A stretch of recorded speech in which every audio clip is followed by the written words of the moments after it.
It was the summer of 2023 in Frankfurt, 2:30 AM. A series of explosions rung out in the outskirts after bombs went off in the lobby of a bank. In a matter of minutes, a gang managed to speed off with well over €100,000 into the darkness. Their vehicle of choice? An Audi S6. This shocking robbery was becoming a frequent occurrence in the early 2020s in Germany and the Netherlands in particular. Late nights, big explosions, and fast cars. This is the story of the Audi Gang, the gang who terrorised much of Central Europe for years with their brazen, daring heists, known for their love of using Audis as vehicles to help in their exploits. But just a quick message before we get into the rest of the video. I know, I'm sorry. 96.6% of you watching are not subscribed, so I want to offer a deal. If you enjoy this video, I'd really appreciate it if you subscribe at the end, and it really helps support the channel, so hopefully I'll be able to put out increasingly better videos with your support. Audis, especially the S and RS line models, are fast, practical and inconspicuous. All perfect attributes of the sort of vehicle a gang would want to use to make sure they make a swift getaway before disappearing completely. On top of that, the bigger Audi saloons and estates are built with enough weight to ram the average police car should push come to shove. Audis, like many newer German cars, also have the benefit of being incredibly easy to steal thanks to relay theft, a sophisticated form of car theft which involved amplifying the range of a key's car fob to unlock the car and drive away without ever needing to physically take the key. Newer, desirable cars all across the West are being stolen constantly thanks to this blatant, ridiculous flaw which is overlooked by consumers and manufacturers, all for the sake of a little bit of convenience. Some newer vehicles have added countermeasures to try to stop this from being an issue, for example by making it so that the key fob essentially falls asleep after a period of time, which therefore stops the signal from being broadcast, but this still isn't completely theft-proof. The origin of the Audi Gang. Over the last couple of decades, Dutch criminal groups had been owning their skills in efficiently blowing their way through ATMs within the Netherlands. The perpetrators of these ATM attacks were primarily Dutch, with a range of ethnic backgrounds, but many of the members were quickly connected to the highly infamous Mocro Maffia, a narcotic trafficking gang, many of the members having Dutch Moroccan backgrounds. Over time, the criminal group's methods were picked up on by both Dutch law enforcement and the financial authorities, to which the decision was made to drastically reduce the number of ATMs in the country. By 2015, the Netherlands' ATM network had shrunk rapidly, from around 20,000 machines to just 5,000. On top of this, the remaining machines were reinforced heavily. An additional countermeasure was added too, being the implementation of Intelligent Banknote Neutralization Systems, or IBNSs. As the name suggests, triggering one of these systems by attacking an ATM would trigger the system, which deliberately ruins the cash in the machine, either through covering the cash in permanent dye or gluing the notes together. This quickly made the ATM theft game practically pointless within the Netherlands, so the gangs, still highly skilled and eager to collect some more cash, began to look further afield. They would instead centre their efforts on Germany, which was the perfect environment for making millions from blowing up ATMs, thanks to the sheer number of vulnerable machines sat in vulnerable areas, paired with the brilliant Autobahn network allowing them to escape and cross over the border remarkably quickly. Who are the Audi Gang? When it comes to the identities of the Audi Gang, it gets a little blurry. Although it's often thought of as a tight-knit, closely connected and organised group of just a handful of criminals, the reality is slightly different. Despite being referred to as a gang, implying they're all working closely together under a single boss or hierarchy, it seems to reportedly operate a little differently. In reality, the Audi Gang as a term was simply a name used for the sake of convenience by Europol to describe a criminal phenomenon or criminal scene. This criminal scene, as it's described, was composed of several small, decentralized groups of criminals, all operating with the same tactics and goals in mind: plough crack or explosion robbery. Interestingly, the Audi Gang, or perhaps more accurately, gangs, seem to often share the same criminals and operate within the same larger communities, whilst also fitting under a distinct subculture. This highly decentralized, irregular structure would prove especially frustrating for the authorities. Think of it a little like Bitcoin or the dark web.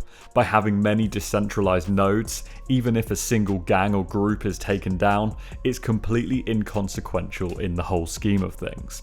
Taking down any one person or even an entire group seemingly makes no difference in trying to put a stop to the exploding ATM issue.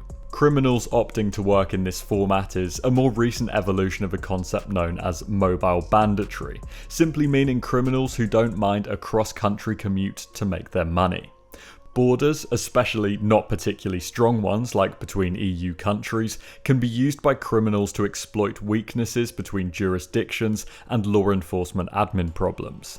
Mobile banditry is nothing new, it's just that the Audi gang took the concept to an extreme and were really good at it.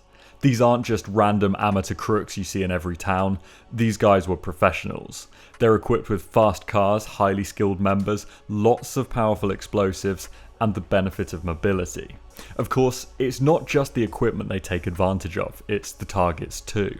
Since banks just don't offer the same appeal that they used to, ATMs have become the modern day equivalent, and law enforcement officials have described the crime wave as exactly that. It's bank robbery of the modern age. Shockingly, the act of plofkrack is arguably even more devastating than traditional bank robberies on the local communities who fall victim to the crimes. The sheer magnitude of some of these detonations is enough to terrify nearby locals, and they often use enough explosives to take down entire buildings, putting innocent people's lives at risk, all for a bit of cash. That's one of the most wasteful parts of this whole thing. It's extremely common for the damage done by the Audi gangs to cost far more than the value of the cash held within the ATMs, making it, from the perspective of the banks, a highly frustrating and disproportionate crime. Now, the danger to civilians element cannot be understated, and law enforcement have played on this in the past when it comes to sentencing criminals involved in the Audi gangs, with prosecutors frequently throwing on charges of attempted homicide on top of the theft and destruction of property. Geography. Despite the decentralization of the Audi gang or gangs, they operate from out of a relatively small area of the Netherlands overall, specifically out of Utrecht and Amsterdam. These two cities would act as the primary hubs from which the Audis would embark and swiftly return, usually filled with cash. As we can see here, both Utrecht and Amsterdam are in a prime location for anyone in a fast car to pop over the border with Germany, blow up an ATM, and whiz back before anyone can say plofkrack. In fact, driving at the speed limit from Utrecht to the German border takes around an hour. But why Germany in particular? It's pretty simple, the Autobahn, and Germans love using cash. It's still common for banks to put tens or hundreds of thousands of euros into ATMs in certain areas, making them especially lucrative targets. In 2022, there were a whopping 496 ATM bombing incidents in Germany. These attacks, sporadic though they seem, aren't as simple as a matter of randomly picking an ATM and whacking some explosives on it. The perpetrators carefully plan their attacks, researching the area and the ATM's environment. It's understood that they will typically have an initial search for possible ATM targets online on Google Street View, and then once they've found an appropriate target, they will visit in person and carry out any further analysis necessary. So, what do the Audi gang look for when picking an ATM? Much of it, unsurprisingly, is common sense. They try to stick to areas close to motorways for a quick escape, and they try to seek out machines without much in the way of security. Once the ATM is picked out, all that's left is to do the job. Typically they opt for odd times, for example the middle of the night, but they have been known to hit all the way through the day. At first, they would typically inject a flammable gas like acetylene into the ATM before lighting it up. This worked well initially and didn't tend to damage much more than just the ATM. However, as banks began beefing up their security, the gangs had to up the ante. Gas wasn't cutting it with the new generation of cash machines, so they threw out the acetylene and replaced it with much more potent, solid homemade explosives. I don't want to be too specific to keep YouTube happy, but commercially available pyrotechnics have been used. These pyrotechnics are taken apart for the explosives inside, but there are even reports that Semtex has been used in several cases. Lord alone knows how these guys are acquiring this level of firepower. Recently, some of the crews have also evolved their method, opting for a two-staged approach. Firstly, a smaller charge is used to break through the outer housing of the ATM, weakening the machine. Then a second, much larger explosive is fitted to break through the internal safe. Now, using this much explosives has greatly escalated the collateral damage these areas suffer after being hit. Whilst a bit of gas was annoying and no one likes arriving at their local cash machine only to find it's been sodding melted, the damage caused by these initial attacks pales in comparison to the high explosive fueled world of modern Plofkrack. Entire shop fronts and, more importantly, the occupants of the above apartments are having their lives put at risk, all for a handful of cash. As I said earlier, this is the biggest frustration locals have with the Audi gang. The sheer wastefulness of their tactics is astounding. The fact they're willing to steal a car, often worth well over 50 grand, only to use it just a couple of times as a getaway vehicle before being torched, plus the damage and risk to life from the explosives, put the gang squarely in the eyes of Europol. The Getaway. Despite the gravity of their crimes in cracking ATMs, the Audi gang of course get their name from the most iconic and infamous phase of their crimes, which is their swift getaways.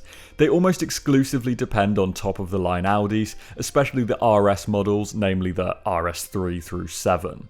4 doors, room in the back, plus quattro and blisteringly quick acceleration, whilst being relatively understated, make these cars extremely good workhorses for the Audi gang. Once the ATM is a smouldering mess on the ground and the cash has been collected, the gang make their escape. They cut straight onto the autobahn in mere minutes. Remember, they only pick well-connected ATMs to target, meaning they're always a stone's throw from a motorway with a boot full of cash and adrenaline, possibly mixed with a range of extraneous stimulants, rushing through their veins. They'll often reach speeds well in excess of 300 km an hour or 185 miles an hour. At speeds like this, it's practically impossible for any police to keep up. In order to avoid being caught short at petrol stations where they could be photographed or arrested, they often take some spare petrol in jerry cans to make their return trip without being spotted. Interestingly, there are reports that pursuing police officers in the past have had lasers pointed in their eyes by the passengers in an attempt to blind and disorient them. Unsurprisingly, it's quite hard for pursuing officers to justify driving at well over 155 miles an hour whilst the Audi gang are blinding them. Once they almost inevitably arrive back safe in the Netherlands, the cars are usually torched to get rid of any forensic evidence. Oh, and that's the other reason for the petrol and jerry cans. I hope this description of how the Audi gang operates emphasises just how serious these guys are when it comes to their work. These aren't just petty phone thieves on Surons, and pulling off acts like this requires an extensive criminal network to assist. After all, they need a steady flow of Audis without risk of being traced back to them. Usually, procurers will work on the gang's behalf, although some could be in-house. These guys will get the gang an Audi by any means necessary, stealing, buying a stolen one, or even renting one under false pretenses. Another part of this network will provide them with secure, discreet storage. In police investigations, unassuming garages in Utrecht have been identified with stolen vehicles found hidden away, or often housing their unstable homemade explosives. Again, working like this puts more innocent civilians at risk. Now, the infamy of the Audi gang speaks for itself, and many know of their brash criminal exploits, and that is absolutely by design. These guys are clearly using far more explosives than is actually necessary, and the reliance on blisteringly quick Audis is almost a calling card of theirs. Using high-end, desirable cars as workhorses for criminal activities has historically been something of a work of fiction. Plofkrack, or ATM bombings, doesn't appear to be just about getting the cash out. These daring robberies seem to act as a form of prestige in the Dutch criminal underworld, with credibility, respect, and likely more lucrative jobs lined up for the most skilled crew members. The network. So we briefly touched on the decentralized nature of the Audi Gang earlier, but there's a lot more to it than what was initially described. Despite the lack of a rigid, traditional style of hierarchy, there is clearly a somewhat well-defined network underlying the scene. Young, ambitious criminals based mainly out of either Utrecht or Amsterdam are the predominant makeup of the gang. Arrest records in the past have shown overwhelmingly that the men involved are often in their late teens to early 20s, but some members are as old as 40 or so. A vast majority of members of the Audi Gang who have been caught are Dutch nationals with a range of ethnic compositions, although there is clearly an overrepresentation of Dutch Moroccan men. This is important because of the prominence of the Mocro Maffia in the area, another gang primarily consisting of Dutch Moroccan nationals. Authorities have identified the Greater Utrecht area, in particular some of the deprived neighbourhoods, as being particularly important to the Audi Gang network, with the areas acting as breeding grounds for plofkraak networks and new talent. Likewise, it's a similar story in Amsterdam. Just like we see in the UK with county lines and much of gang culture worldwide, the older, more experienced members look to recruit younger men from vulnerable backgrounds, often just like them. These younger or jonge garde, meaning young guard, are enticed by promises of money, status and luxury. New recruits start out in lower skilled crew roles such as a lookout, before rising up through the ranks becoming a getaway driver or even an explosives expert. For some of these recruits, the Audi Gang serves as a gateway, a stepping stone into work with higher stakes and more money, like international smuggling and large-scale fraud. This training of younger recruits is more systematic and regimented than authorities could have ever imagined. It was eventually uncovered that a plofkraak school, or ATM bomb school, was operating in a business park in Utrecht's Overrecht district, one of the more deprived areas of the city. And this wasn't just a BTEC mechanics workshop. The suspects had actually ordered a range of different German ATM machines to practice on. Video tutorials were recorded on how to best approach each different type of ATM they could encounter when out on a raid. The only way this plofkraak school was even identified at all was after a 29-year-old passed away in an accidental explosion whilst testing explosives at the site. The Mocro Maffia. The Mocro Maffia are especially relevant when trying to understand and uncover the infamous Audi Gang. As stated earlier, many of the suspects caught by authorities were of Dutch Moroccan descent at a highly disproportionate rate relative to the Dutch population. This pointed authorities towards a possible overlap between the Audi Gang and the even more infamous Mocro Maffia. Similarly to the Audi Gang, the Mocro Maffia is a media term used to describe the array of hyper-violent, powerful criminal organisations that run the Coca-Cola trade in the region. Work by the Swiss Federal Office of Police, or Fedpol, identified some direct links between the Audi Gang and the Mocro Maffia. They say that the stolen cash is likely then reinvested in order to finance lucrative narcotics deals. As if there were any doubts of a connection between the two organisations, Dutch court cases and media reports picked up on individuals who belonged to both worlds, including one Omar E. Omar E is a known convicted plofkraker who ended up being the target of a failed assassination attempt in Amsterdam. It's important to note that despite some of the overlying connections, it's not currently clear whether or not the plofkraken are being directed or organised in any way by the Mocro Maffia, such as the one headed by Ridouan Tahi. It seems more so to simply be an overlapping pool of talent, a bit like when a footballer might go on loan to another team. The rise of the Audi Gang. The rise of the Audi Gang, or gangs, isn't especially simple to understand. Its genesis was thanks to a range of factors, including low socioeconomic status awarded to young, poor, second and third generation Moroccan immigrants living in poorer areas, which can make pressure from older recruiters much more enticing. On top of this, the specific act of cross-border ATM bombings can largely be attributed to the lucrative opportunity created by open borders, a cash-heavy German society, and excellent road infrastructure.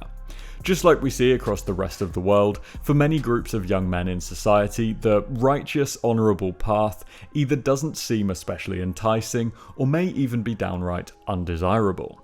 If you look up to young men with Audis, Rolexes and cash, the direct, most apparent route to acquire these goods is often the criminal one. This sense of status, wealth and power may otherwise seem unattainable to these young men when looking to achieve it through legitimate means. The devastating impact of the ATM bombing spree was beginning to take its toll. Eventually, efforts from the private sector and European law enforcement kicked in full force, leading to a fierce battle between the establishment and the gangs. Although the Dutch banking sector was seemingly the first to act by removing ATMs and hardening the remaining ones, this only made the Audi gang redirect their efforts over the border to Germany, and it didn't really fix the problem at all, it just diverted it. Now, whilst the Dutch banks were pretty quick to react, the German banks were the opposite, largely in part due to being a much bigger country and economy with more banks and ATMs. Whilst the Dutch effectively enforced nationwide countermeasures to put a stop to plofkraak, the Germans relied on a much more voluntary, sort of a round table approach to implementing more stringent security measures. Of course, the remaining weaknesses were where the Audi gang opted to exploit. There is still, to this date, an ongoing debate in Germany around whether tighter security should be enforced nationwide across the entire financial sector. Another weakness of the system was the exploitation of cross-border policing vulnerabilities, which the Audi gang took full advantage of.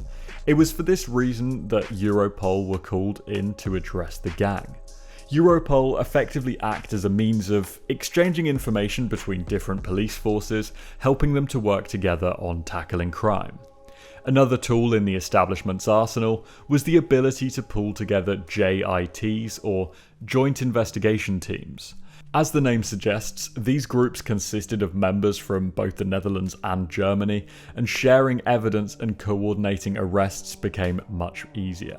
These efforts were the only way that these criminals were finally cracked down upon, and without the cross-border collaboration, it's probable that years of bureaucracy and state inefficiencies would have allowed the ATM exploits to worsen. Unmasking the Audi Gang.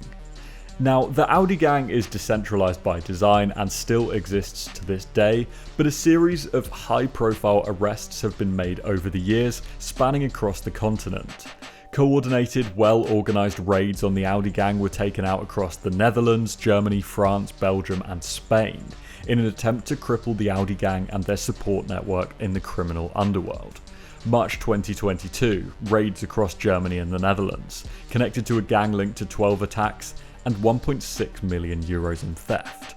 May 2022, the Netherlands, Belgium, Holland. Arrests of members linked to 8 attacks and around €1 million of theft. June 2022, more raids, 6 arrests. January to February of 2023, 9 arrests linked to 52 explosions, 5.2 million in theft. November 2023, more arrests linked to 23 bombings. 2024, more Dutch men arrested. May 2025, more raids in the Netherlands and Spain. This was part of a series of strikes, under which a total of 18 arrests have been made on a group based in Utrecht. What I'm trying to emphasise here is the sheer number of criminals and crews operating to this day with the same methods and tactics. How connected all of these individual crews are remains unclear, but suffice to say there are a ton of criminals, especially Dutch men, who are involved in the plofkraak scene. And that concludes our first crime video on the channel, or at least the first strictly crime-based video. I really hope you enjoyed it, and if you did and you've watched to the end, I'd really appreciate if you would consider subscribing.